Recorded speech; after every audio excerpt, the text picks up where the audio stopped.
नमस्कार दोस्तों कई बार ऐसा होता है कि छोटी छोटी बातें हमारी ज़िंदगी में कुछ नई ताजगी भर देती हैं और हमें प्रेरित करती हैं कि ये ज़िंदगी जीने के लायक है। शर्त एक ही है कि आप ज़िंदगी को पॉजिटिविटी से, सकारात्मकता के साथ जोड़िए और कोई तनावपूर्ण लम्हा आता भी है तो उन लम्हों को ज़्यादा अपने ऊपर हावी ना होने दीजिए। मैं आपको छोटे से एक दो एग्ज़ाम्पल दे के ये बात सिद्ध करने का प्रयास करूँगा। ये मुझे अपने एक मित्र के द्वारा मुझे ये दोनों इंसिडेंट जो मैं आप कोट करने जा रहा हूँ, इन दोनों इंसिडेंट्स का हवाला मुझे मिला है। शुक्रगुज़ार हूँ उस दोस्त का। मित्रों, पहला इंसिडेंट ये है कि एक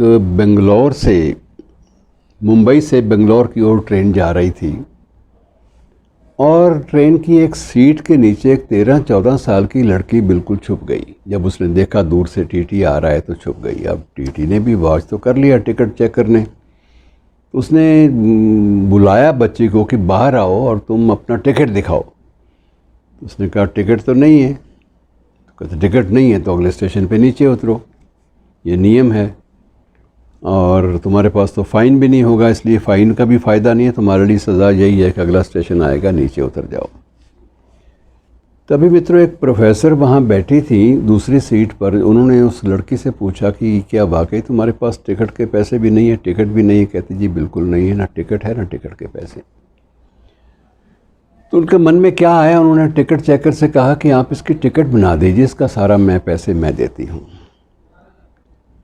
और फिर उन्होंने बच्ची से पूछा कि तुमने जाना कहाँ है, कहाँ उतरोगी? तो उसने कहा मुझे ये भी पता नहीं है, बिल्कुल मेरा कोई तयशुदा निश्चित कोई लक्ष्य नहीं है जहाँ तक मैंने जाना है, मैं एक भटकी हुई बच्ची हूँ और मुझे नहीं पता। बहरहाल अगला स्टेशन जहाँ तक उन्होंने जाना था बेंगलोर तक, तो बेंगलोर तक का उन्होंने टिकट उसका भी ले लिया। उस प्रोफेसर का नाम था मिसेस उषा भट्टाचार्य, और वो नाम भी काफ़ी इसलिए मुझे याद रह गया कि नाम एक पुस्तक में कोट हुआ है, तो उषा भट्टाचार्य का ये संस्मरण है। पैसे दिए, टिकट उस लड़की का भी ले लिया और बम्बई में जहाँ उतरे वहाँ अपने एक मित्र को बुलाया, अपने एक फैमिली फ्रेंड को। उसे ये कहा कि ये लड़की को फलां एनजीओ मेरी परिचित है, मेरा नाम लेना, तो वहाँ इसको प्रवेश मिल जाएगा और उसके बाद इसे अच्छे स्कूल में प्रविष्ट भी करा देना, और अच्छे स्कूल में जो प्रवेश का जो ख़र्चा है ये मैं अदा कर रही हूँ, बाकी जो कुछ हो मेरे से मांग लेना, कोई दिक्कत नहीं है, हमारे हाथ संबंध ऐसे हैं। बहरहाल उस बच्चे को एडमिशन भी मिल गई और बच्ची जो है धीरे धीरे अपनी ज़िंदगी पे, अपने एक पड़ाव पे, एक ठहराव ज़िंदगी में आ गया और वो आगे बढ़ने लगी।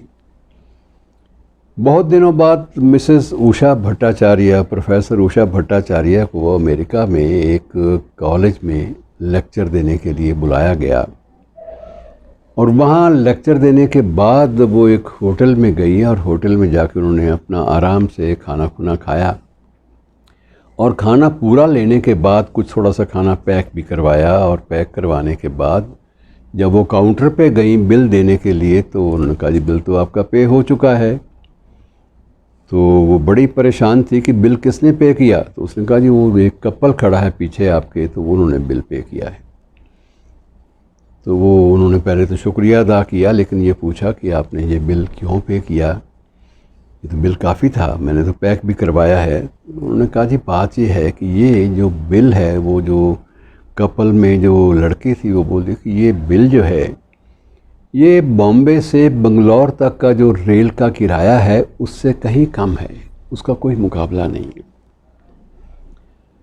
और उन्होंने फ़ौरन पहचाना कि तुम्हारा नाम तो चित्रा था। तो हाँ चित्रा तुम यहाँ कैसे? तो कहानी बाद में शुरू होती है डिटेल में, लेकिन वो चित्रा कौन थी, अपने सीधे उसी बात पे आते हैं। चित्रा सुधा मूर्ति थी, जो इन्फोसिस के संस्थापक की पत्नी थी, और सुधा मूर्ति की जो पुस्तकें हैं मोटिवेशनल, वो आज भी हमारे सामने चर्चित हैं। और सुधा मूर्ति ने स्वयं अपनी पुस्तक में, जो ऑटोबायोग्राफिकल टाइप की पुस्तक है, उसमें ये कोट किया है कि ये भी ज़िंदगी में हुआ। अब कितनी प्लेजेंट चीज़ ज़िंदगी हमें दिखाती है, आप इस बात का अंदाज़ा लगाइए। और ऐसी एक छोटी सी बात मैं और कह के आपको उसी विषय पर ले आता हूँ वापस, कि दक्षिणी अफ्रीका के राष्ट्रपति जब बने नेल्सन मंडेला, तो उनको पहले दिन शपथ लेने के बाद लगा कि मेरे जो साथी जिन्होंने शपथ मेरे साथ ली है और मेरे जो गार्ड्स हैं, मैं इन सबको एक ट्रीट क्यों ना दूं। तो वो उन सबको अपने साथ एक सबसे अच्छे होटल में ले गए और सबको कहा कि आप जमकर अपनी अपनी टेबल पे खाना खाइए, और आप स्वयं नेल्सन मंडेला एक टेबल पर बैठ गए। उन्हें लगा कि सामने वाली टेबल पे एक बंदा और अकेला बैठा है, तो क्योंकि मूड अच्छा था, प्लेजेंट था, तो उन्होंने उनसे कहा कि इनको भी बुला लीजिए, मेरी टेबल पर बैठा दीजिए, अकेले बैठे हैं, आज दिन सेलिब्रेशन का है।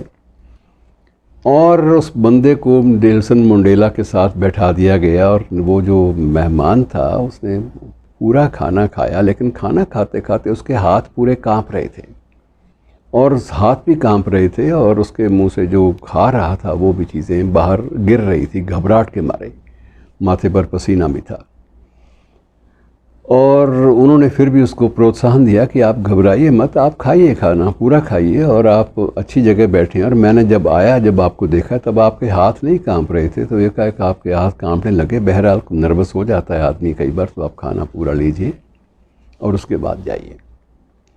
खैर जल्दी जल्दी में हड़बड़ी में उस बंदे ने खाना खाया, और खाना खाने के बाद उसने झुककर नमस्कार किया, और उसके बाद वो तेज़ कदमों से बाहर निकल गया।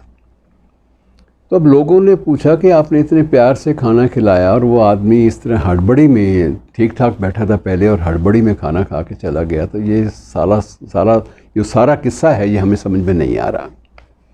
तो मंडेला ने बताया कि जब मैं जेल में था तो ये शख्स उस जेल का जेलर था, और ये मेरी पिटाई इतनी बुरी तरह से करता था, और कई बार ये होता था कि जब मैं इसकी बात नहीं मानता था, जब मैं इसके दिए हुए स्टेटमेंट पे साइन नहीं करता था, तो ये मेरे मुंह में पेशाब तक करता था, और इसने ये भी हरकतें की हैं मेरे साथ, और मुझे हर तरह की प्रताड़ना इस शख्स ने दी।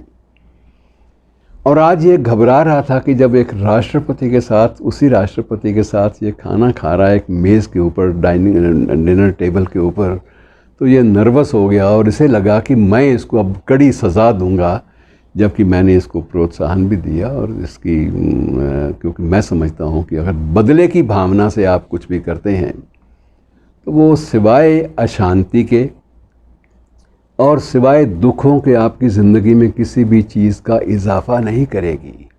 मैंने ये धारणा बना ली है, और मैंने उस दिन से, जिस दिन मैं राष्ट्रपति बना था, जब मैंने शपथ ली, तो मैंने ये फैसला कर लिया था कि मैंने सबको माफ़ किया जिन लोगों ने मेरे पर या मेरे साथियों पर जुल्म किए।